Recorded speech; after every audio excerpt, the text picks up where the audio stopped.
Excellent. Welcome. How's everyone doing? I want to start out with saying that I want this to be more of a discussion. You know, we're at a great conference with a lot of smart people, smarter people in the crowd.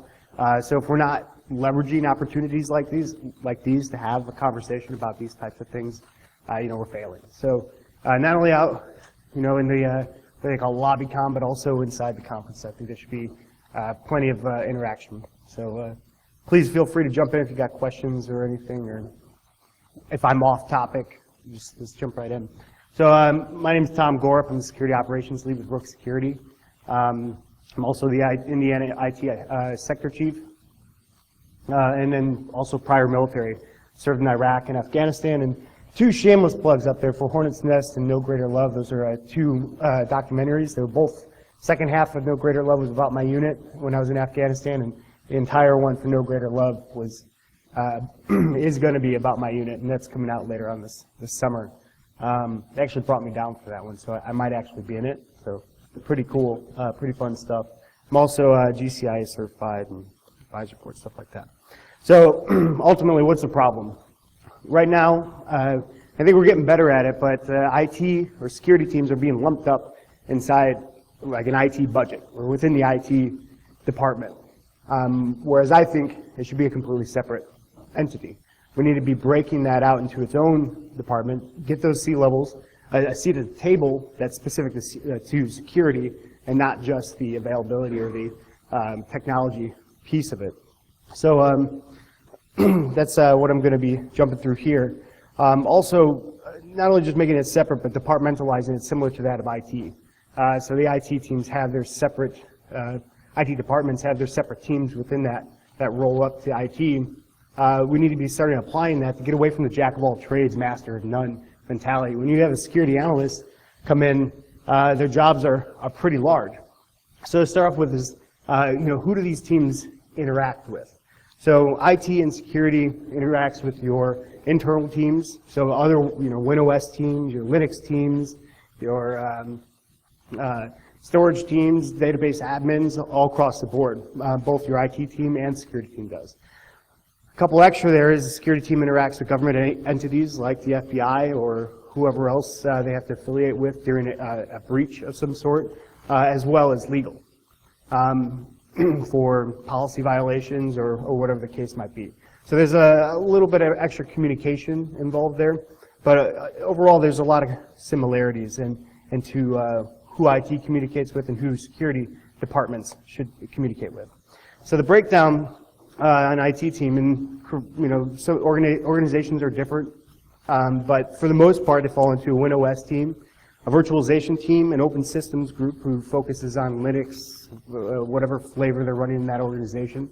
The local support team, someone that goes out to the remote site to make the change or clean the box, whatever the case might be. Your network operations, database administrators, storage, and developers. That kind of rolls up your IT team, for the most part. If I'm missing any, please shout them out there. But where does security fit in all that?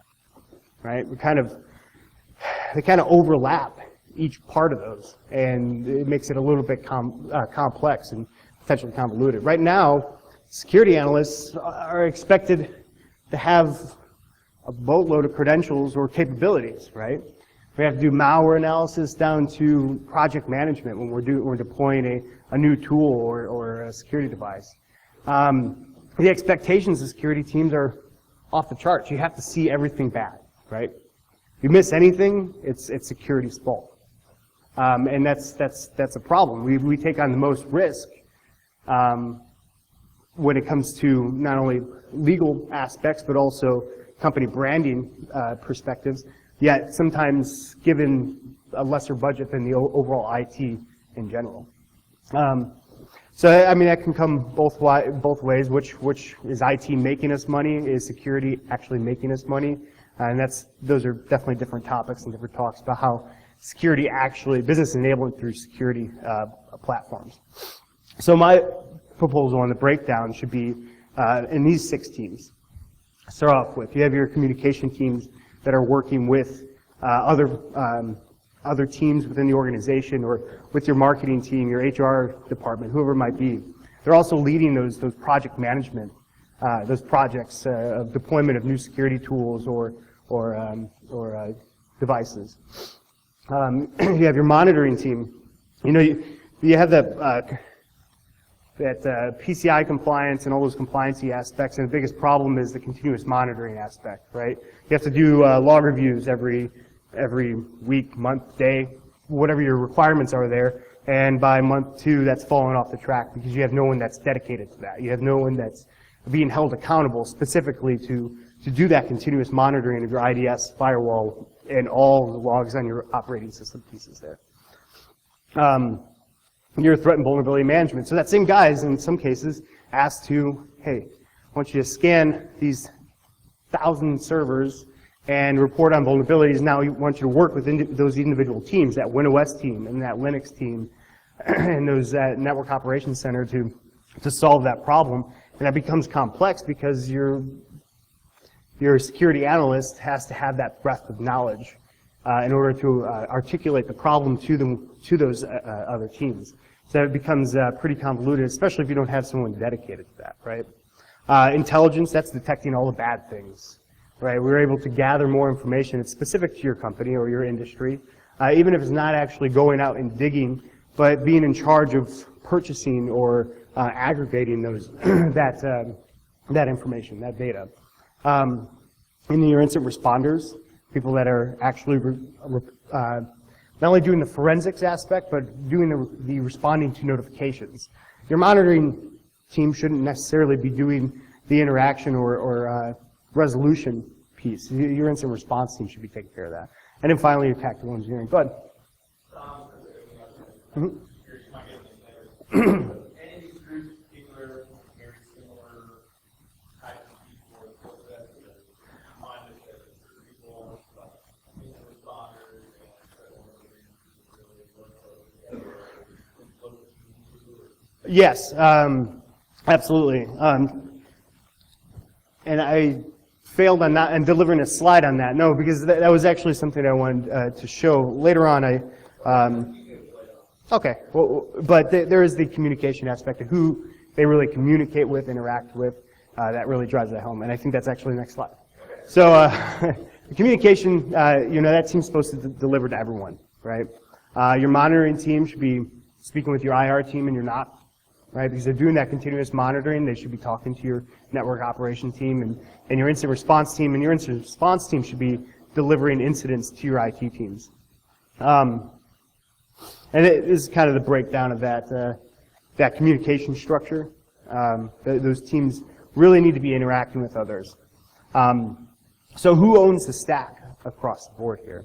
On your IT side, developers hold the application while your NOC holds down to the network level. But where does security fit in all that?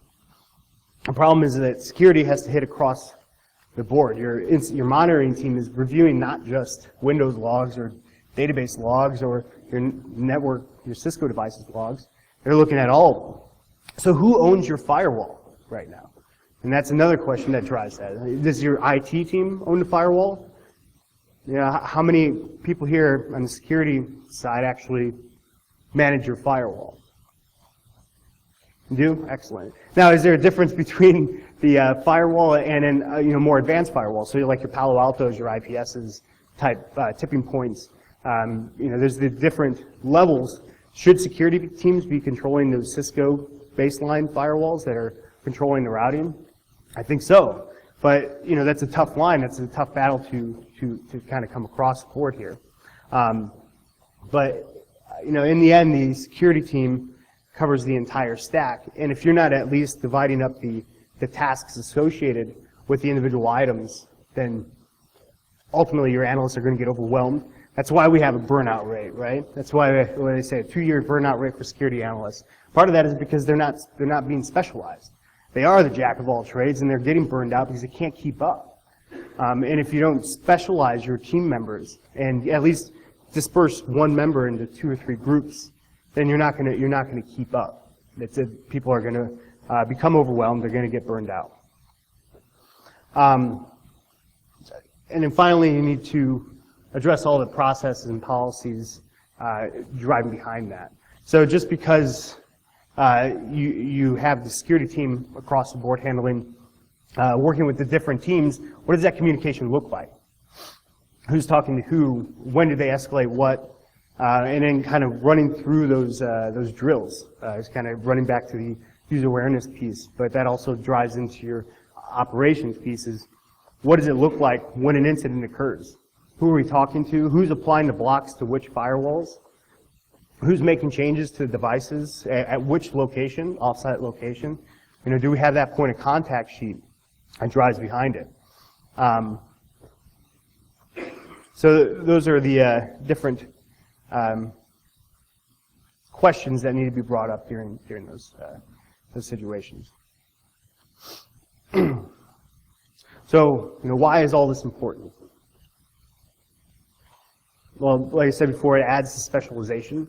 When somebody's focused more on a specific team or task, they're going to be significantly more successful than if they're having to handle 5 or 6 different teams at a time across the same incident or same task. It enforces accountability within those teams. So when you have to drive back to compliance, you have your monitoring team that's dedicated to continuous monitoring. When that next audit comes around and it's not complete, you have someone to look at and say, why wasn't this complete? This was your job. This is what you are tracked, right? Eases that burden as well.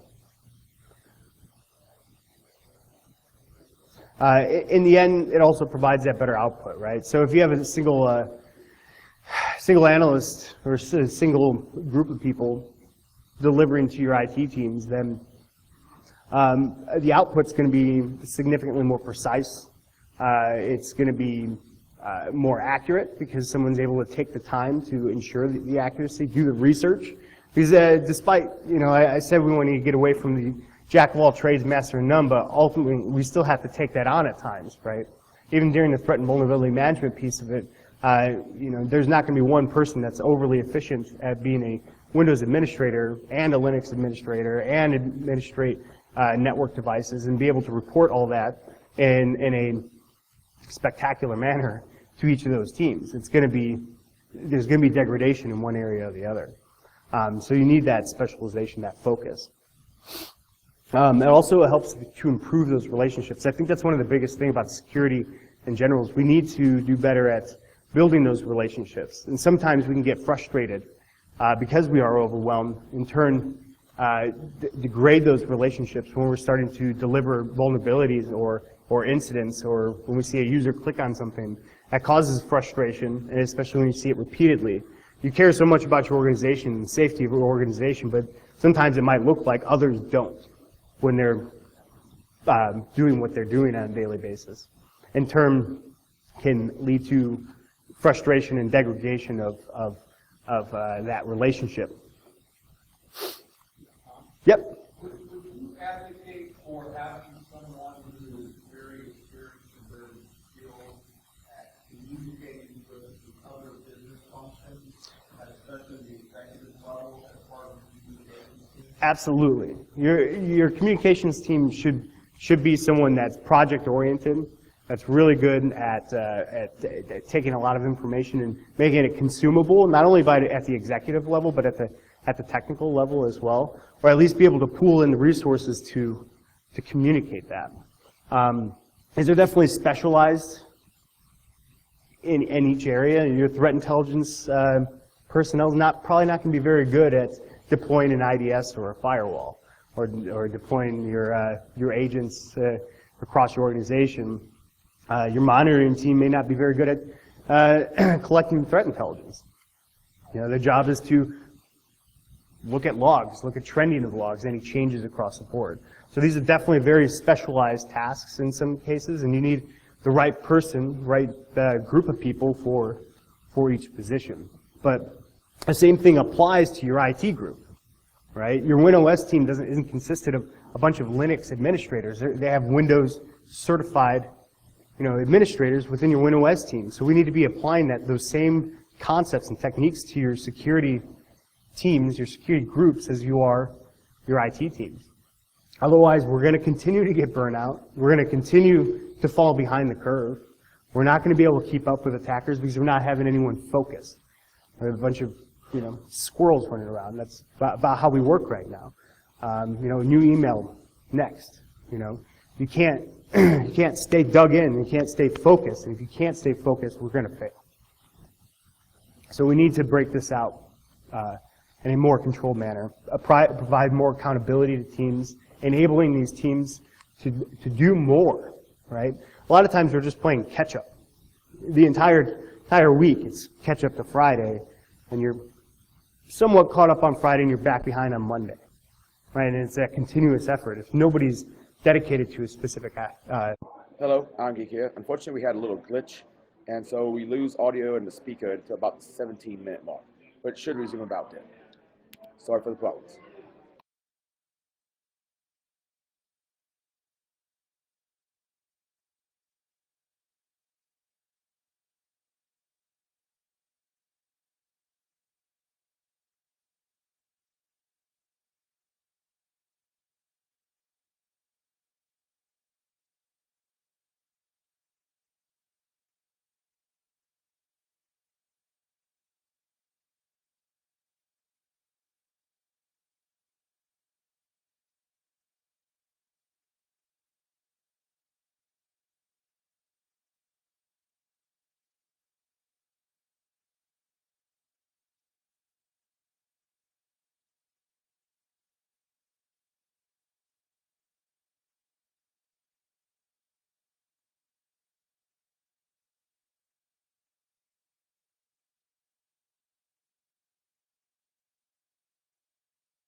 This is, for example, between newspapers, and we're a very small part of our organization. Our development group is more specified as heckling or not.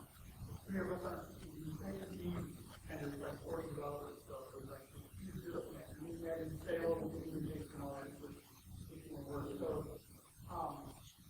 what happens a lot of times, even just being with our technical course, is there's a language disconnect, a technical knowledge disconnect, and an understanding of what vulnerabilities and issues there are. They're busy dealing with their day-to-day issues of users and other problems. And so dealing with the security issues in regards to the network, for example, it's hard to communicate to them what the issues are because it's not within their scope of what they're trying to do, and that causes a huge problem. I think all of us probably need somebody within our organization who acts as that communication bridge and trying to be the mediator between the departments. Yeah, because I think one of the things that, to your point, I think we play more than just security now with regard to communication. We play every IT segment throughout that, right? Developers can't talk to security, you can't developers. BI guys can't stand anybody else, right? So there's this communication piece, there's this term that's been thrown out there, solutions architect, right? You hear that term talking around, and the ideal behind that is that this person has enough information about this thing to be able to translate, communicate, and coordinate those efforts. Unfortunately, I don't think there's enough highly educated people across the span to be able to talk literally across all of them appropriately. And I think that's something that's happening here. Primarily because the actual data is not, right? We find ourselves not wanting to be jack of all trades. You have to be for the work, but we want to be this. We want to be malware. We want to be XYZ. And we find ourselves, you know what? That's what I'm going to focus on. One time that we have everything else is going to have to do it. So there's no real enthusiasm to really want to do that well. Yeah. Because I don't care about it. And I think that's that challenge that comes to play with for a while. And I don't think everybody can do that job. Right? Yes, I think that's a great solution, the solutions architect piece. But like you said, how do you find someone that can articulate to not only your executives, because he's going to be reporting up to someone, but also to other IT teams, and keep. Well, if that's the sole job of that person. Job that he has is to understand technology well enough to communicate across the board, up and down and watch, and not actually implement. That, And you have to get someone that has the ability to learn quickly, understand concepts, have a more experience by having touched than in the past, where you're not talking out of the bathroom or the book, right? If you could have actually done it, screwed up, you know, I've played around enough in the space to be able to communicate that. That's a challenge. absolutely, I think that's a good point. Also, though, is that person needs to not apply opinion when they're reporting this information to the other teams. They need to take facts only when they disperse it, and reporting up or down or laterally. So I would very much agree with the role that we're kind of discussing right now really is in SecOps. And that's really kind of structurally in the business. Let's say there's this infrastructure kind of where a lot of organizations are finding that role typically is in larger organizations of business risk. Okay. Yeah. Mm-hmm. And their job is to kind of intermediate between SecOps and then the communication of the business level as well as collaborative. But most organizations aren't doing that. And that's a challenge.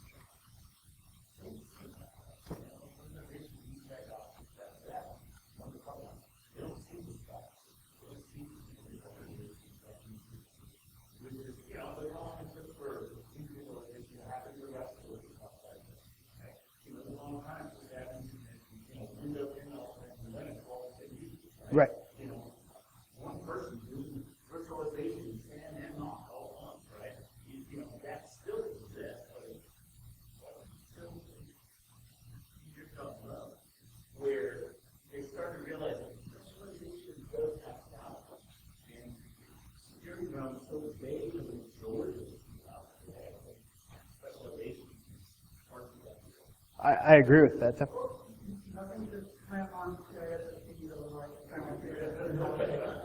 nothing to slam on FICO, that, that's a bigger job, right? We don't do this, CIS was supposed to be that guy, who's supposed to be that, unfortunately, they get actually involved in a lot of policy writing or whatever, instead of an actual understanding of the technical understanding.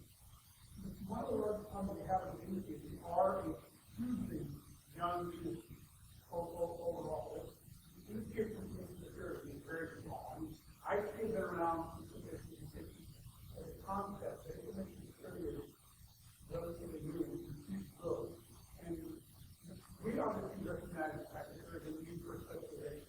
It's how to go back to an organization or a company and say, look, while it's nice to think that one person can do all these things, and maybe our budget only allows us to have 14 people, we need to find a way of thinking about dividing some of these responsibilities and allowing our people to target more of what's interesting, where they're going to be passionate and they're going to drive knowledge, they're going to drive the learning, then forcing them into square pegs, round holes and square pegs that they may not look and expecting perfect results. And I don't know that can't happen.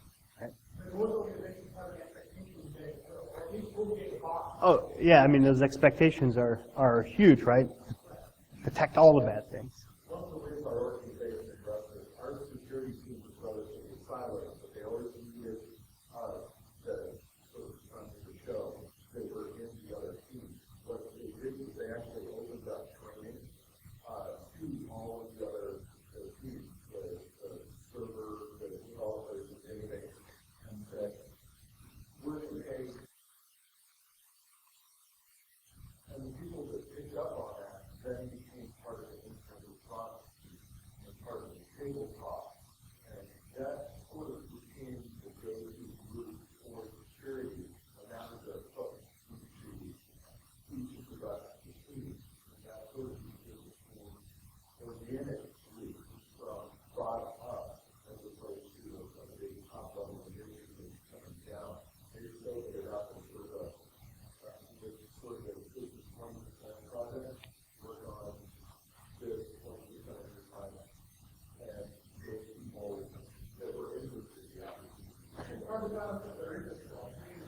company, maybe was very happy with lots of stuff they can get on a nice developer, so they can do things in it, because I had to pay for my own box.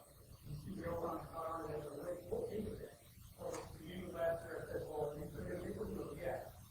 Now they pay for mine, we offer, even if that's into the refresh that go in, none. It's hard to find those people, we are a small community. Well, it's almost like when you think about your kids. You want. I mean, I know I'd like my kids to grow up into a security. I think it's a growing industry, if not something IT, right? You have to look at outsiders as kind of from the same perspective. How do you drive that passion? How do you make them just as passionate about security as you are? How do you?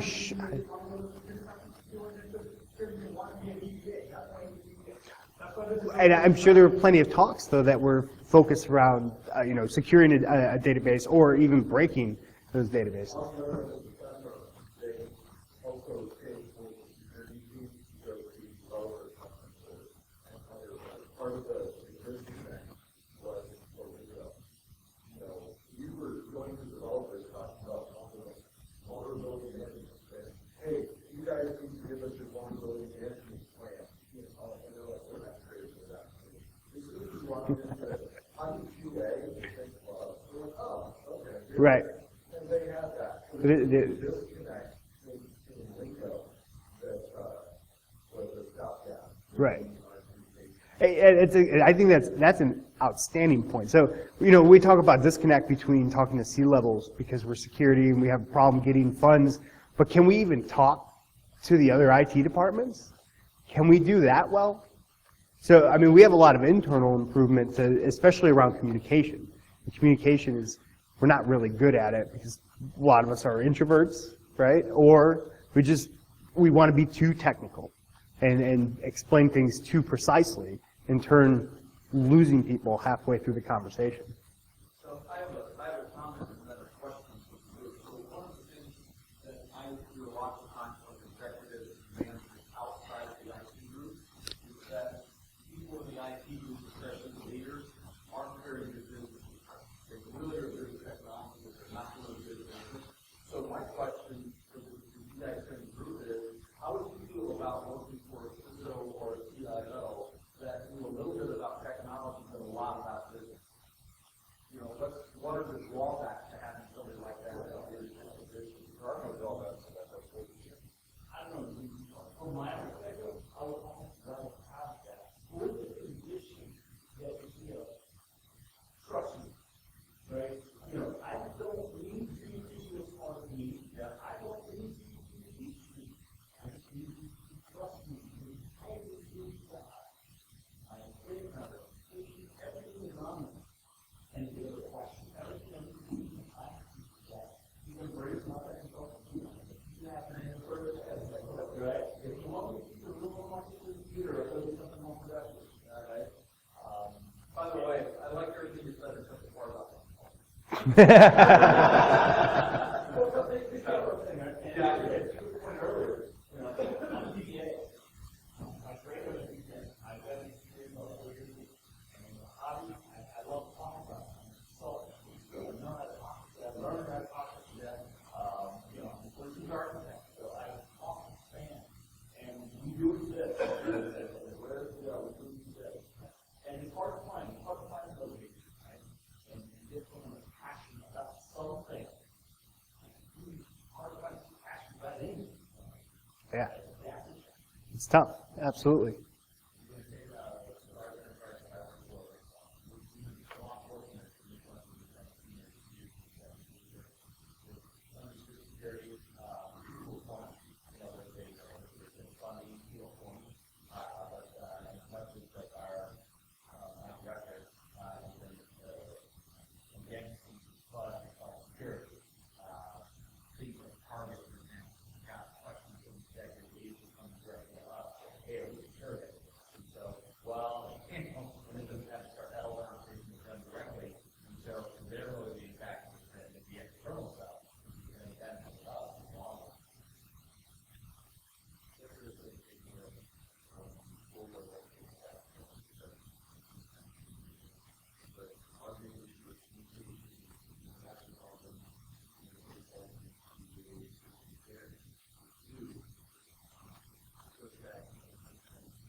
And that kind of comes back to the communication piece of it. So how are you articulating those problems to those team members?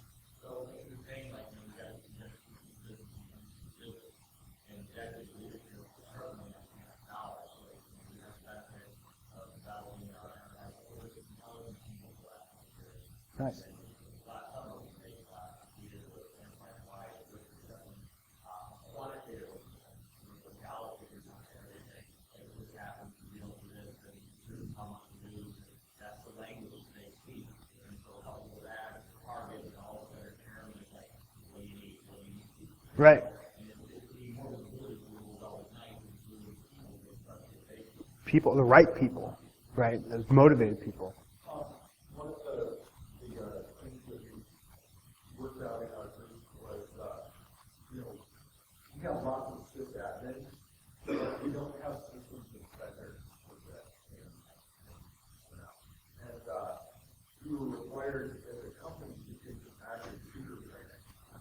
And it was, what we do when this is happening in your environment, or what you expect.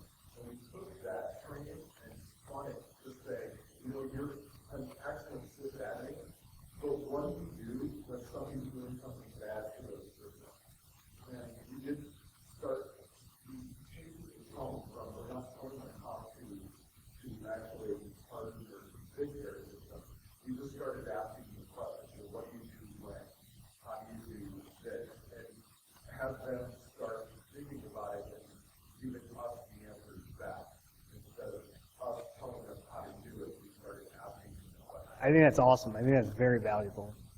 Leading that communication with questions, kind of not only humbling yourself, it's almost a social engineering piece of it, but also getting the answers that we need. Kind of running through the exercise, a tabletop almost, just led through questions and discussion.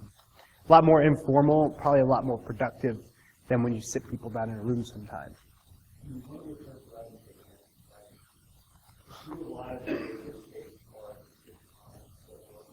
And one of the things that we do is trying to get them to realize that a GTM job is to maintain and server, right? Secure the data, ensure the data is available at all times and not available to someone, blah, blah, right? And it's like, okay, whose responsibility is it to do that? How do you know this? At the end of the day, they're going to take the data. Whichever one measure is going to be in, how can all of those accountable? We have no clue what they're doing. If we have no clue how they get in, we have no clue how it happens. And I have these conversations with systems. What does it happen? Like, it's fine. You can deploy it out in front of the great question. You have a power on it, but what's the prevention from this? How are you going to respond? How come down to I didn't know. No. What are you doing to protect yourself as an individual with that position of authority? Because at the end of the day, it's just your job to go at it. And pay the price. Because it's going to feel like, how can you not know your responsibility to spend those credits? Your responsibility to It might roll uphill in certain circumstances. If we don't have the right policies and processes in place, it's going to fall into management or executive level when they're not asking those questions downward. But if they're not asking downward because they don't know any better, and then we're not articulating upward, it's a complete disconnect, and you have things, you have these major incidents that you hear in the news because there's no user awareness.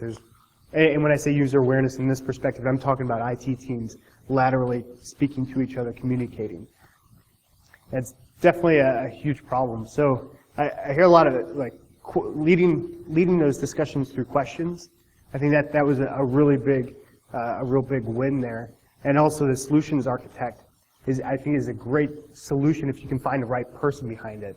And in finding the right people to fill those jobs that are passionate about something, security, right? You going to say something? Yeah, one of the other things that we've done to try and break the security silo and get more people involved was a lot of things, the security tool is only for the security team. And what we started to do is actually take a lot of the attack tools and the vulnerability tools and, our developers, yes, run Fiddler, yes, run Gorup, play with those against your own code. All the OS and servers, here's the vulnerability.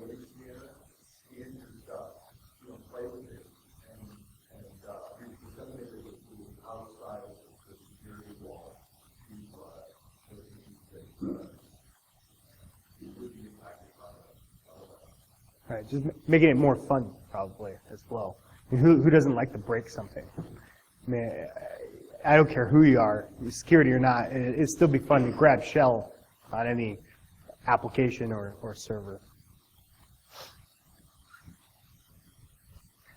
Any other pain points? I feel like the biggest one is communication when it comes across the board. So the thing that you're not really going to address the conversation, process, things for security compliance costs. But assuming you got to look that early, and all of a sudden you have it, I know another problem is right now. Unless you're a huge company, so we can look at it, three guys. Hard to find people or eight work people, and not have enough. But if you got some of those two different sections, all of a sudden the team of two runs down to a team of 10. You want to specialize. And unless you're going to be a company, unfortunately, security and issues now, I mean, commoditized stuff, you're not big enough, you're going to have to get somebody like Gorup that says, yes, I can do all of these things for you, and then how are you going to do the communication now? You're a third party. Well, I think the communication plan is what makes third parties like us successful, right? So we can't be just throwing things over the wall like your typical large MSS office. You can't do it. That's not going to solve any problem, and that's not the way we work. So I think it's important to make sure if you're going to choose an MSS or so. That's where I was going to get at is obviously internal you do have your budget limitations, so you can only purchase so many tools, you can only buy so many people, and then also finding the people is tough and retaining that talent. So you pick and choose what you can do practically in-house and what can be outsourced and what you're willing to accept the risk on, right? So you're able to look at these teams and say, well, we can man those two teams in-house, we can outsource maybe the log review piece of it, and we'll accept the risk behind the tactical engineering and intelligence aspect. Or maybe we'll get a third party to give us that intelligence feed. So it's about accepting risk, identifying what you can do in-house, and then outsourcing whatever you feel you can't accept the risk on. Go back to the communication piece, that whoever you hire, that third party, has to communicate. They have to become more of a partnership. They can't. They're not making you secure by just throwing something over the wall at you. They're not making you secure by not helping out your end users when they have a security incident, or helping out those specific IT teams when they have an incident. They're not doing anything for you. You can get an IDS to take care of that if that's what you want. You have to find a provider that's actually going to communicate and help make you more secure and push back when you start potentially making a decision that's going to lead you down a bad road. I had a customer the other day that said they wanted their brute force attempts, they want them all lumped up at the end of the week. They didn't want to apply blocks or anything like that. They didn't want real-time notification on it. But at the end of the week, let me know about all the brute force attacks.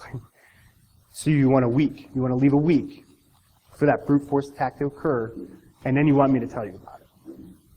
That doesn't seem like a practical solution to me, right? So, we sat down and had a discussion about it.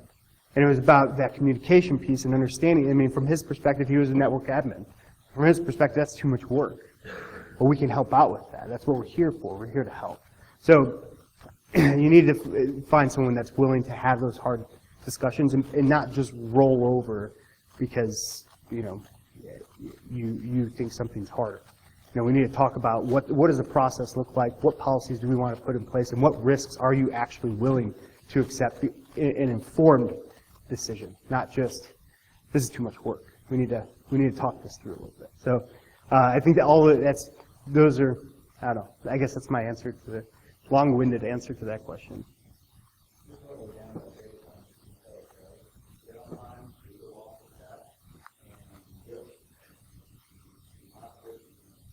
Mm-hmm.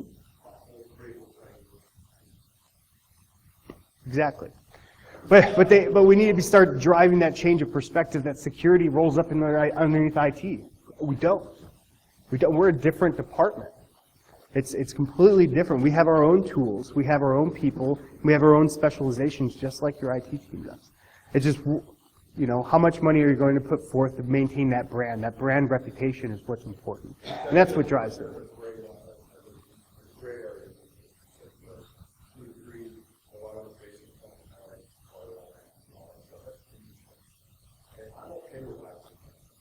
Mm-hmm. It's when we start getting into IR and yeah, but there's gray areas, there's a lot, some of